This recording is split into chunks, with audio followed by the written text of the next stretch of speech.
Hi guys, welcome back to another video. So today is a interesting, bizarre and quite controversial topic. A member of parliament in Italy has proposed a bill suggesting that vegan parents or parents who feed their children a vegan diet should be sent to jail. This is crazy. We're living in, like, I don't know, Orwellian land. It's just, isn't it? Broccoli and berries, be warned. All right, so where do we begin with this? First of all, she's saying that if parents force a vegan diet on their child. All diets are forced on children. At what point does the child decide, what they want to eat? They are given food by their gods, who are their parents or their carers when they're raised. That's right. It doesn't matter what the food is, but the child never decides. No, because the child doesn't know what a chicken nugget is, and a child doesn't know what corn is. So omnivores, vegetarians, pescatarians, vegans, raw foodists, whatever you're feeding your kid, you are forcing it upon them. If anything, there is far more justification for penalising parents who feed their children an omnivorous diet. Yeah. Because you've got, the World Health Organization a year ago saying that processed meats cause cancer. So you're giving the kid bacon for breakfast, oh, you're fine, but you give them broccoli and blueberries, you go to jail? What kind of rubbish is that? No. But this is all coming off the back of, there's been a number of cases, specifically in Italy, where parents just aren't feeding their children a proper vegan diet, and we made a video recently, one of them was malnourished, but they also had a heart condition that they were born with, so there was a lot more to that case, but there's been a lot of smoke and pushback. Yeah. I think it's we could say it's an outright smear campaign against the vegan diet. Now, this bill is being put forth by a woman by the name of Elvira Savino.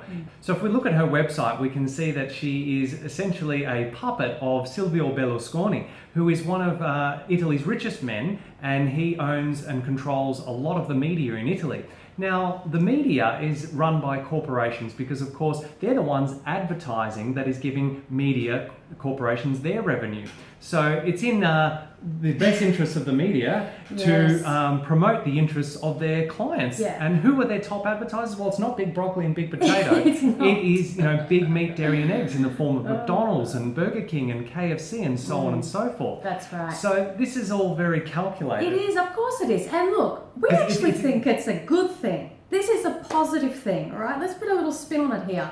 Every time you get this kind of pushback against veganism, that is simply, we're moving into stage 2 of the acceptance of truth. Stage 2 is violent opposition. Now, we have to go through this stage to reach stage 3, which is...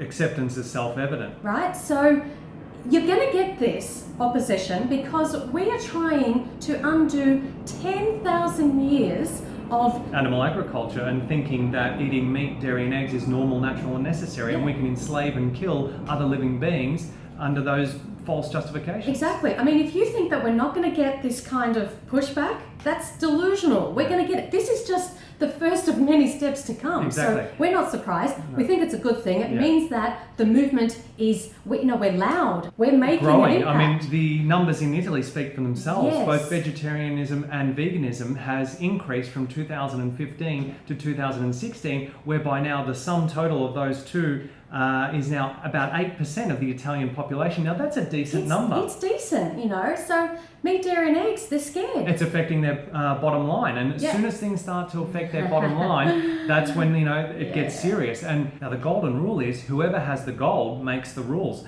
and those who have the gold at the moment are the big corporations, meat, dairy and eggs, and the media. So we can expect more of this going forward as veganism continues to grow in popularity amongst society.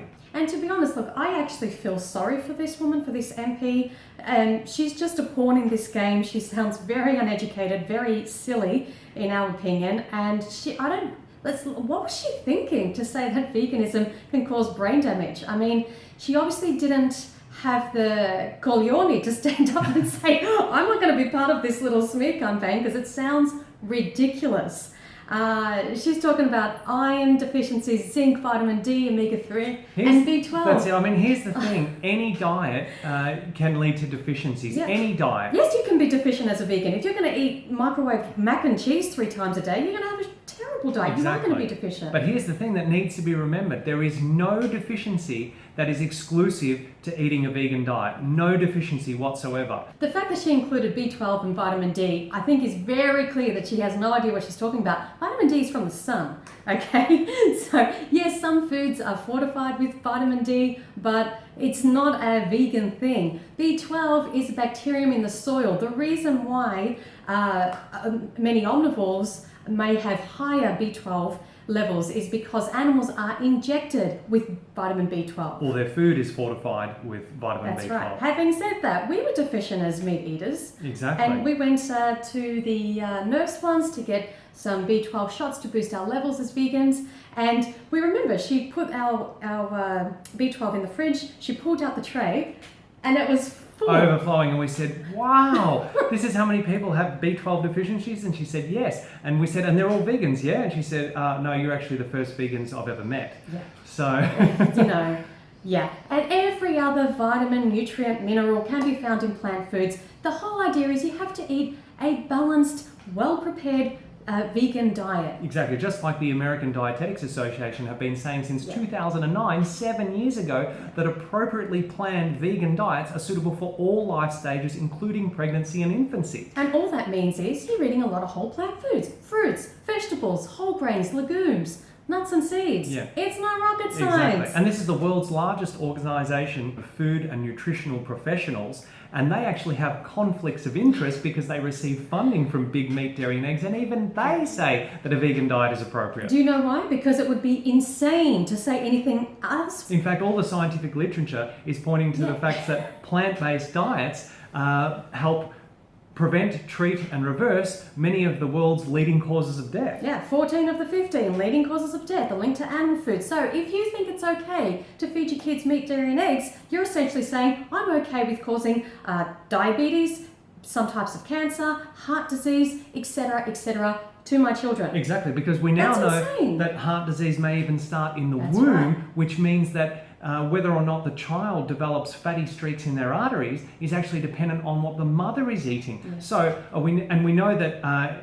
those fatty streaks are being caused by cholesterol, dietary cholesterol and saturated fat. Now, no plant food on earth contains cholesterol, so it's all coming from animal products. Yeah, so does that mean we should be jailing parents who force an omnivorous diet on their children? Yeah, I mean... it is our number one killer after all, heart disease. It's not brain damage. So she's essentially saying that if you cause your kid heart disease, that's okay. If you feed them broccoli, berries and brown rice, jail for you. Exactly. And what about childhood obesity rates? They're skyrocketing at the moment, where 1 in 3 children in the US are either overweight or obese. Diabetes. Type 2 diabetes used to be called adult onset diabetes. Now they had to change that because the type 2 diabetes was starting to form in children, so they called it type 2 diabetes. As young as 8 years of age. That's incredible. They're the things that we need to be focusing on, and those things are caused by meat, dairy and eggs. They're not caused by whole plant foods. But that doesn't get the same publicity as, a vegan diet, caused a malnourished baby, what have you. Right. Because, that kind of thing sells because people want to be told good things about their bad habits. That's what sells magazines and newspapers and gets clicks online. Oh yeah, now we were thinking it was interesting that they used this particular person as the, what do you want to call it? Spokesperson, if you like. Yeah, the puppet. The puppet. The pawn, yeah. She's a woman of childbearing age. They didn't, very strategic. Exactly. They didn't choose a 60-year-old male politician, did they? So if she really cared about children and the planet and their well-being, she would be saying, let's educate doctors in plant food nutrition and make sure that they relay that information onto their patients, so that families, parents know how to feed their children a proper diet that's going to give them everything that they need. Exactly, because the problem is a lack of education about nutrition. Yeah, so we've linked a whole heap of resources down below. It's going to tell you everything you need to know about how to feed yourself whilst pregnant, how to feed your baby, your toddler, your child on a plant-based diet. So this woman is saying that children need to wait until they're 16 years old to decide what they want to eat. I know, we kind of bruised ourselves on the face palms.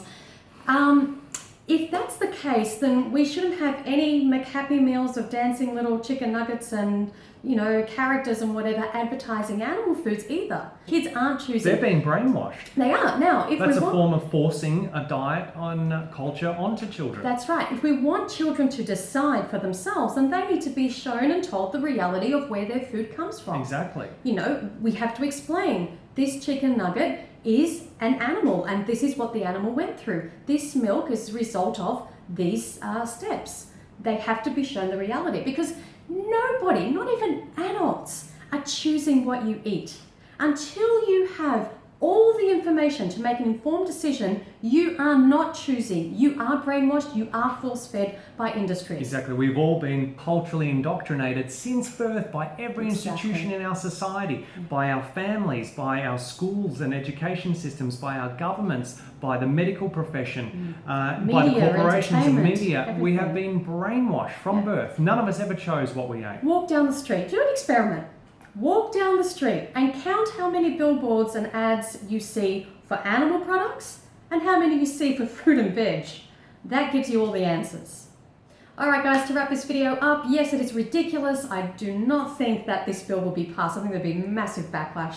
But on the bright side, it really does highlight that veganism is growing, it's strong, the movement is really shaking it up, and the industries are running scared. So exactly. And let's continue to educate non-vegans out there by sharing the links in the description box below that support the health benefits of a vegan diet versus an omnivorous diet. Leave your comments as well down below. We'd love to hear from you guys. Don't forget to like, share and subscribe. And remember until next time that going vegan is not the most we can do. It's the least we can do, including for our children and entire And we families. certainly shouldn't be sent to jail for it. No. See you next video. Bye guys.